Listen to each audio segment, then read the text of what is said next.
Bonjour et bienvenue à cette deuxième partie de l'analyse des données qualitatives assistées par ordinateur en utilisant le logiciel NVivo. Dans cette deuxième partie, on va essayer de faire une analyse thématique. Alors, on va essayer de définir les techniques d'encodage automatique, les matrices à condenser. Pour les techniques d'encodage automatique, essentiellement, on va voir l'encodage rapide à partir du style ou de la structure. Ensuite, les matrices à condenser pour résumer les données dans des matrices. Et bien sûr, on va voir comment créer des modèles. Donc, la création des modèles permet d'explorer les relations et enregistrer les réflexions du chercheur dans un mémo. Puisqu'il s'agit d'une analyse thématique, et notre travail porte sur les pratiques managériales des cadres des collectivités territoriales, alors nous avons défini un thème par question posée. Donc nous avons posé 4 questions. Alors voilà les thèmes que nous avons identifiés. Le premier, c'est les valeurs de la collectivité territoriale. Ensuite, le deuxième, pour les relations cadre-collaborateur. Ensuite, compétences managériales. Et enfin, mode de management. Donc, premièrement, on va créer les nœuds. Et donc, pour chaque nœud, on va définir un thème. Donc, pour le premier, nous avons dit valeur de la collectivité territoriale.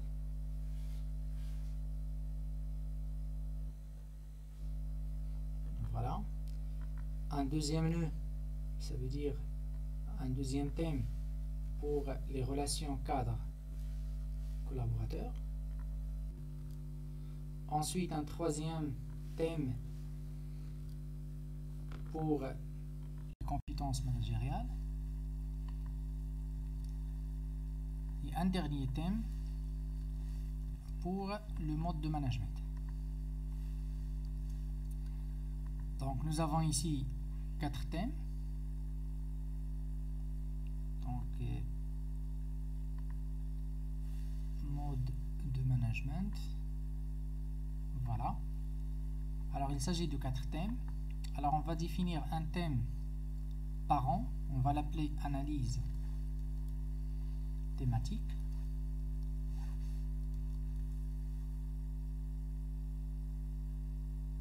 Voilà.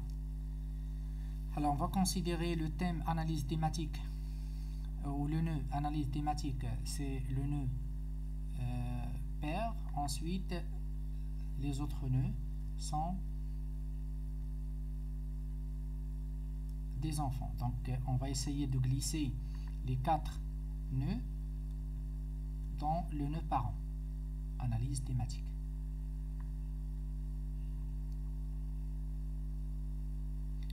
Voilà, donc nous avons la racine, donc c'est l'analyse thématique. Ensuite nous avons la première branche, c'est pour les thèmes que nous avons définis. Alors maintenant on va essayer, à partir des sources que nous avons, on va essayer de coder des passages dans ces nœuds. Alors commençons par Ahmed.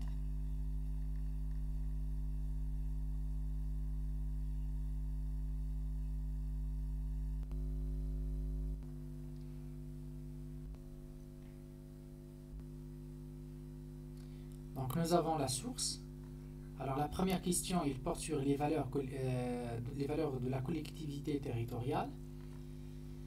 Donc on va lire sa réponse par rapport à sa première question. Ensuite, les passages que nous trouvons intéressants à mettre dans le nœud, on va les glisser vers ce nœud. Donc notre communauté de la commune a pour vocation de prendre en charge de manière subsidiaire les tâches que les communes ne peuvent plus accomplir de façon isolée sans que cela coûte très cher à la communauté de communes. Donc le cœur de l'action de notre communauté est d'offrir à la population, donc voilà les valeurs, offrir à la population un certain nombre de services lui permettant d'alléger un peu ses contraintes quotidiennes. Donc voilà une valeur. Donc vers valeur de collectivité territoriale. En faisant entre autres fonctionner, voilà également, donc fonctionner une cantine, une crèche et ainsi de suite.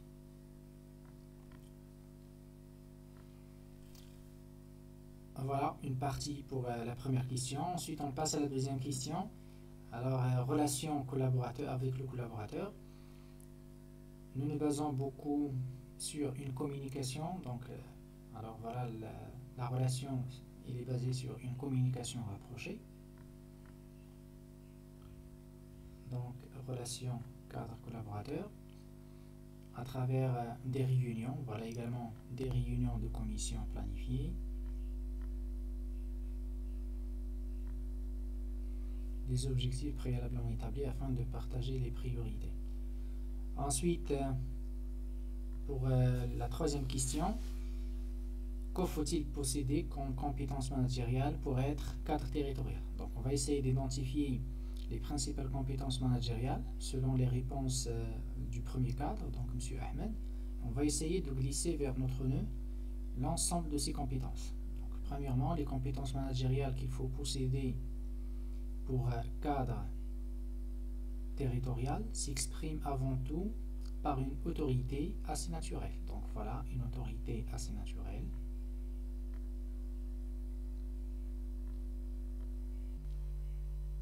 Donc c'est compétences managériales, c'est-à-dire une force de conviction, également une force de conviction importante. C'est une autre compétence. En effet, un cadre territorial doit définir des objectifs clairs à atteindre et savoir les faire partager à l'équipe. Également, ici, nous avons d'autres compétences. Être capable de définir des objectifs clairs. Faire partager, voilà, ces objectifs. Faire partager.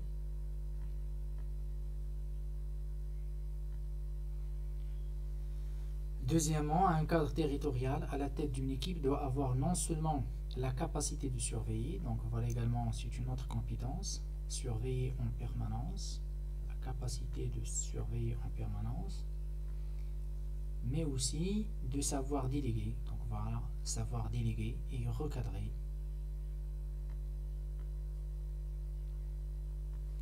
Ensuite, la quatrième question, la même chose, on va essayer d'identifier les passages donc, qui peuvent nous renseigner sur le mode de management adopté par ce cadre.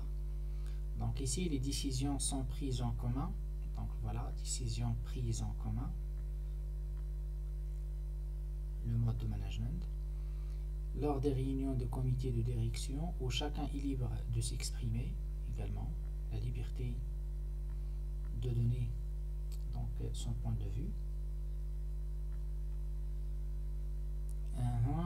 On ne cherche pas à imposer ni à nos propres idées, ni nos propres décisions. Et donc, il ne s'agit pas d'imposer. Donc, on ne cherche pas à imposer.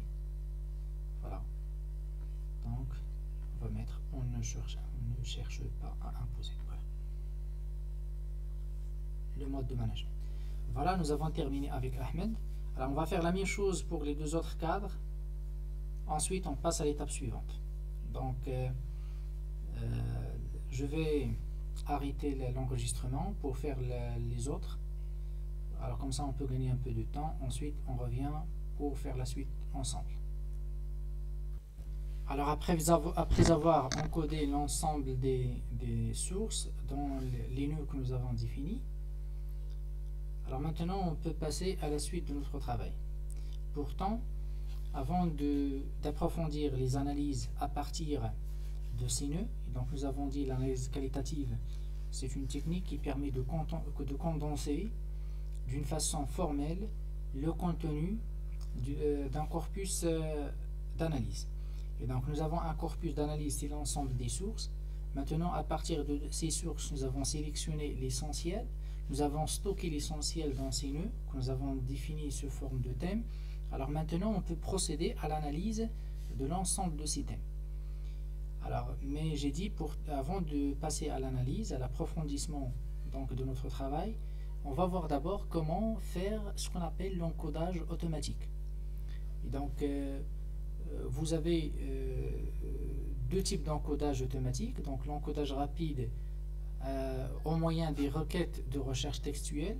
Ça veut dire on peut demander une requête textuelle. Ensuite, à partir des résultats donnés, on passe à l'encodage. Donc, on peut encoder seulement les résultats donnés par une enquête ou par une recherche textuelle. La deuxième méthode d'encodage rapide, c'est une méthode qu'on peut faire à partir du style ou de la structure. Et donc, les documents d'entretien, nous avons ici trois documents, trois entretiens semi-directifs. Nous avons adopté une structure particulière. Alors, je vais vous montrer l'exemple de Ahmed. Alors, ici, nous avons la première question. Alors, on considère cette question comme un paragraphe. Ensuite, la réponse à la question est un autre paragraphe. Et donc, toute la réponse est sous forme d'un paragraphe. Ensuite, le troisième paragraphe, c'est la deuxième question. Ensuite, le quatrième paragraphe, c'est un seul paragraphe qui représente la réponse à la deuxième question. La même chose, vous avez la troisième question, c'est un paragraphe. Et vous avez la réponse à la troisième question, c'est aussi un autre paragraphe. Donc, un seul paragraphe. Alors, on adopte la même structure pour les trois interviewés. Et donc, on peut passer par ce qu'on appelle l'encodage à partir du style ou de la structure du document. Et donc, ces documents d'entretien peuvent être encodés automatiquement à partir de leur style. La condition, il faut que les mêmes questions soient posées à tous les participants. Donc, nous avons 4 questions, les mêmes questions posées aux 4 participants. Pour chaque réponse donnée, on la forme, donc on la rédige au niveau de notre document sous forme d'un seul paragraphe. Alors dans ce cas, on peut encoder automatiquement les entretiens à partir de styles de paragraphes. Et donc comment faire? Nous avons les sources. Et donc pour chaque source, nous avons des paragraphes.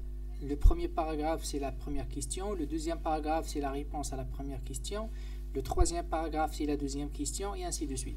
Et donc le codage automatique ici consiste à stocker dans un seul nœud, dans un premier nœud, toutes les premières questions posées. Ensuite, dans un deuxième nœud, toutes les premières réponses données. Ensuite, dans un troisième nœud, toutes les deuxièmes questions posées, un quatrième nœud, toutes les deuxièmes réponses données, et ainsi de suite. Alors, comment faire? On doit sélectionner l'ensemble. Voilà, on doit sélectionner toutes les sources. Ensuite, bouton droite. Alors, nous avons encodage automatique. Voilà, encodage automatique. Alors, maintenant, on va définir notre encodage. Alors ici, vous avez encodé automatiquement en utilisant la structure ou le style de la source. Par exemple, encoder un document en fonction des styles de paragraphes. Voilà, c'est ce que nous allons adopter. On clique sur suivant. Alors maintenant, comme style, on va choisir paragraphe. Voilà, donc style de paragraphe, mais le style normal. Donc voilà, style normal. Suivant. Pour les nœuds, on doit choisir l'emplacement du stockage. Donc vous avez nœud existant, nouveau nœud, dossier existant ou un autre dossier. Donc on va garder le même dossier actuel, mais dans un nouveau nœud. Alors on donne nouveau nœud. Alors on va donner le nom au nom racine, donc le nom père. On va mettre par exemple encodage automatique. Encodage automatique. Ensuite on clique sur terminer. Voilà, on passe en nœud. Alors nous avons le nœud encodage automatique composé de l'ensemble des nœuds dans lesquels nous avons enregistré, nous avons codé nos sources. Et donc par exemple pour le premier nœud, si on fait le double-clic, alors on va trouver les questions posées, les premières questions ou la première question posée pour les 3 interviewés. Alors je reprends l'encodage automatique, bouton droite, encoder automatiquement. Donc encoder automatiquement en utilisant la structure ou le style de la source suivant, mais ici on va cocher paragraphe. Au lieu de style de paragraphe, on va cocher paragraphe pour ne pas donc encoder une partie de la source dans plusieurs nœuds à la fois. Donc il s'agit d'encoder la source, une partie de la source seulement dans un seul nœud. Donc pour faire, nous avons défini la structure de notre source sous forme de paragraphe, et donc on va séparer entre les paragraphes. On clique sur suivant, ensuite un nouveau nœud. Alors dans ce cas, on va avoir les nœuds avec des numéros. Donc on va l'appeler encodage automatique et on clique sur terminer. On passe au nœud. Donc voilà encodage automatique et voilà nous avons l'ensemble des nœuds encodés. Alors pour le premier nœud, on va voir l'ensemble des questions, les premières questions des 3 ou la première question des 3 interviewés. Donc voilà, pour Ahmed, pour Ali, pour Houda, nous avons la première question, c'est toujours la même question posée pour les 3. Ensuite, dans le deuxième nœud, alors on va trouver les réponses, les 3 réponses données à cette première question. Donc voilà notre communauté, donc voilà la réponse donnée à la première question pour Ahmed, la réponse donnée à la première question par Ali et la réponse donnée à la première question par Houda. Si on passe au troisième nœud, alors on va trouver la deuxième question posée. Donc voilà, comment se passent vos relations avec vos collaborateurs? Donc c'est la même question posée pour les 3. Par contre, la quatrième ou le quatrième nœud, alors nous avons les réponses données à cette question. Donc voilà la réponse de Ahmed, la réponse de Ali, la réponse de Houda et ainsi de suite. Et donc ce qui nous intéresse au niveau des nœuds, c'est le nœud numéro 2, les réponses numéro 4 et numéro 6. Numéro 6 et numéro 8, donc puisque nous avons 4 questions. Et donc cette méthode d'encodage est une méthode intéressante. Elle fait partie donc des autres méthodes d'encodage, mais il faut faire attention. Alors ici nous avons codé tout le contenu, et donc pour approfondir l'analyse, alors on doit passer par d'autres niveaux d'encodage. Et donc on va encoder une deuxième fois un nœud déjà encodé. Et donc le deuxième niveau d'encodage, c'est pour encoder une partie de ce nœud. Donc on ne va pas travailler sur les sources, donc le corpus de base, mais on va travailler seulement sur un nœud. Mais pour approfondir l'analyse, on doit considérer ce nœud comme une source, un deuxième niveau de source de données. Et donc pour ce deuxième niveau, on doit approfondir l'analyse. Donc on peut passer par l'analyse lexicale, identifier les mots principaux, les plus importants pour approfondir l'analyse. Sinon, on peut définir des thèmes à partir de ces nœuds et ainsi de suite. Et donc on peut, pour approfondir davantage l'analyse, on peut créer autant de nœuds. Donc ce sont des nœuds enfants, des nœuds pairs. Et on peut avoir plusieurs niveaux d'arborescence. Alors ce qui nous intéresse, c'est les passages que nous avons encodés au niveau de l'analyse thématique. Alors maintenant, on va passer à la présentation des résumés des données dans ce qu'on appelle les matrices à condenser. On peut donc utiliser les matrices à condenser pour résumer les données sous forme de grille. Donc cette méthode est très intéressante, très importante, surtout en cas d'utilisation de transcription d'entretien ou de groupe de réflexion. Donc on va voir les étapes. Premièrement, on va créer des nœuds de cas, c'est-à-dire pour chaque cas, ça veut dire pour Ahmed, on va créer un nœud Et dans ce nœud, on va stocker tout l'entretien que nous avons réalisé. La même chose, un deuxième nœud, on va également un nœud de cas appelé Ali. Et dans ce nœud, on va stocker l'entretien, son entretien. La même chose pour Madame Huda. Alors pour faire, on clique sur source. Ensuite également la création de nœud de cas, c'est une autre façon pour coder la source. Donc on sélectionne l'ensemble des sources, bouton droit, créer en tant que nœud de cas, nœud cas.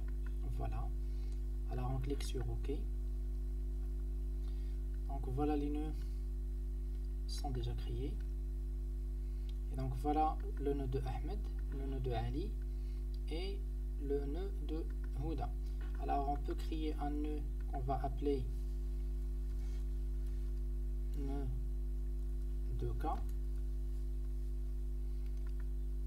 Et dans ce nœud, on va stocker les trois autres nœuds.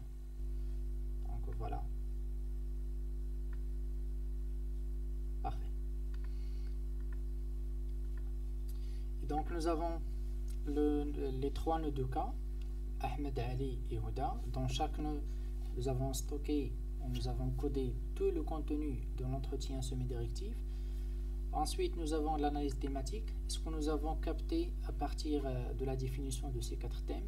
Alors maintenant, on peut passer à la création d'une matrice à condenser. Alors on clique sur source, matrice à condenser, bouton droit, nouvelle matrice. Alors on va l'appeler matrice analyse thématique. Alors pour la ligne, on va définir les nœuds de cas que nous avons créés. Voilà les nœuds de cas, Ahmed, Ali et Huda. On clique sur OK. Alors pour la colonne, on va définir les nœuds, voilà, de l'analyse thématique. Donc compétences managériales, mode de management, relation cadre collaborateur, ensuite valeur de la collectivité territoriale. On clique sur OK, ensuite OK. Donc voilà la matrice, elle est créée. Donc au niveau de la ligne, au niveau des lignes, nous avons les cas, Ahmed, nous avons Ali et nous avons Madame Huda. Alors maintenant, au niveau de la colonne, nous avons compétences managériales, mode de management, relation cadre collaborateur, ensuite valeur de la collectivité territoriale. Alors le travail qu'on doit faire, c'est de remplir cette matrice. Et donc par exemple pour cette cellule, on va avoir les compétences managériales décrites par Ahmed. Ensuite, toujours pour Ahmed, le mode de management évoqué lors de la discussion, lors de l'entretien. La même chose pour les relations cadre-collaborateur, la même chose pour les valeurs de la collectivité territoriale. Et donc pour remplir cette matrice, c'est assez simple. Alors on clique sur analyse, ensuite sur résumé automatique, ou résumer automatiquement.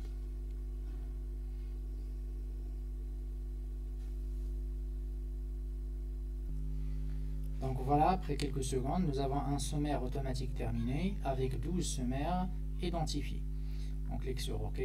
Alors voilà, maintenant nous avons condensé notre travail de recherche.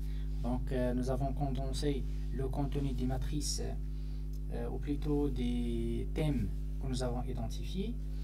Et voilà, par exemple pour Ahmed, les compétences managériales identifiées, donc autorité assez naturelle, force de conviction importante, définir des objectifs clairs, faire partager, la capacité de surveiller en permanence et ainsi de suite. Pour le mode de management, décisions sont prises en commun, libre de s'exprimer, on ne cherche pas à imposer. Alors à travers cette matrice, on peut tout simplement faire une comparaison entre l'ensemble, entre les trois cas, donc les trois interviewés que nous avons interrogés. Donc voilà l'utilité de la matrice à condenser. Alors pour cette matrice, alors on peut la copier, donc l'exporter. Alors il suffit de faire clic droite, ensuite exporter la matrice à condenser, et donc on peut l'exporter sous format Excel. Donc voilà, il suffit de spécifier l'emplacement pour enregistrer cette matrice, et on peut donc la copier par la suite et la coller dans un fichier Word avec des modifications. Ensuite on peut identifier selon la théorie les différents modes de management adoptés par les trois cadres, la même chose pour les compétences managériales et ainsi de suite. La dernière chose qu'on va voir, c'est l'exploration des données. Et donc on peut explorer l'ensemble des données via des graphiques, soit l'ensemble soit une partie des données, via des graphiques pour visualiser et présenter les liens qui existent entre l'ensemble des données. Alors on peut par exemple afficher l'ensemble des informations, donc comment, autrement dit, comment nous avons exploité une source. Alors par exemple, prenons le cas d'une source et on va essayer d'explorer l'ensemble des éléments donc exploités de cette source. Donc prenons par exemple le cas de Ahmed. Alors on peut explorer l'ensemble des utilisations de cette source à travers tout le projet. Alors pour faire, on clique sur explorer, voilà. Ensuite, alors il faut sélectionner, voilà. Alors il faut sélectionner une source, Ahmed, voilà. Explorer, ensuite diagramme. Alors voilà le diagramme pour Ahmed, et donc la source de notre corpus d'analyse, donc la source d'Ahmed, voilà comment il a été exploité. Donc vous avez une partie collaborateur, le numéro 3, relation 4 collaborateurs, etc. Et donc vous trouvez l'ensemble des liens qui reflètent l'utilisation de cette source. Alors également, on peut passer directement au modèle. On clique sur modèle. Alors, bouton droite, nouveau modèle. Alors on va l'appeler modèle tout simplement. On clique sur OK. Alors voilà le modèle. Donc ici, nous avons le modèle. Alors ici, on peut créer notre modèle, donc tout simplement, alors à travers les graphiques, etc., qu'on peut ajouter. Donc voilà, vous avez les formes, on peut ajouter des formes, etc. Ensuite, ajouter des dispositions, des connecteurs et ainsi de suite. Sinon, on clique bouton droite, ajouter des éléments au projet. Nous avons les sources, donc on va prendre les trois sources. On clique sur OK. Ensuite, on va définir les nœuds que nous avons exploités, que nous avons développés à partir de ces sources. Soit toutes les associations, ça veut dire afficher tous les nœuds. Sinon, vous pouvez préciser les types de nœuds que vous voulez afficher. Alors donc, supposons par exemple, nous voulons tout simplement les nœuds de l'analyse thématique. On clique sur OK. Ensuite, on peut ajouter des valeurs d'attributs, soit tous les attributs, sinon on peut associer donc quelques éléments, on peut sélectionner quelques éléments, et donc ici vous avez par exemple le sexe et la fonction occupée, sinon l'âge et la fonction occupée. On clique sur OK. Ensuite, les caractéristiques de la source, vous avez déjà l'attribut, donc mais ce n'est pas intéressant. Alors on clique sur OK. Donc voilà les trois sources, Ahmed, Ali et Houda, et nous avons les résultats donc associés à ces trois sources par rapport à ce que nous avons demandé comme nœud et comme relation, donc comme attribut. Alors on peut développer ce travail. Alors on peut ajouter par exemple d'autres éléments au projet. Alors peut-être des nœuds, peut-être des relations, peut-être des mémos s'il y a des mémos, et ainsi de suite. Donc par exemple pour les nœuds, on peut ajouter également le nœud collaborateur manager. On clique sur OK, il suffit par la suite de définir les liens, les valeurs, etc. pour ajouter ces éléments à notre graphique. Aussi, on peut jouer sur les couleurs de chaque figure, chaque forme. Donc, on clique sur début. Par exemple, pour les trois figures qui représentent les sources, alors on va par exemple les colorer, supposons en bleu, voilà, en vert. Alors on va supposer, voilà, cette couleur. Voilà. La même chose pour les autres nœuds. Donc les nœuds, nous avons 4 nœuds. Alors on peut les colorer également différemment.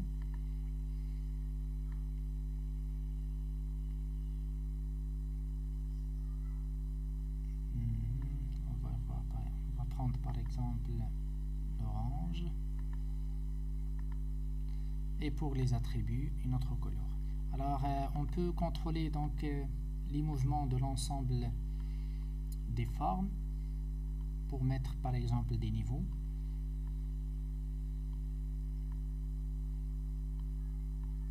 Et ainsi de suite, et ainsi de suite. La même chose pour la forme, donc ou ce modèle, on peut l'exporter sous forme d'image, le copier, le coller, et ainsi de suite. Donc ce tuto prend fin. Alors j'espère que vous avez donc vous avez bien compris, au moins vous avez maintenant le minimum donc pour entamer une recherche qualitative sur InVivo. Allez, bon courage et à la suite, Inch'Allah.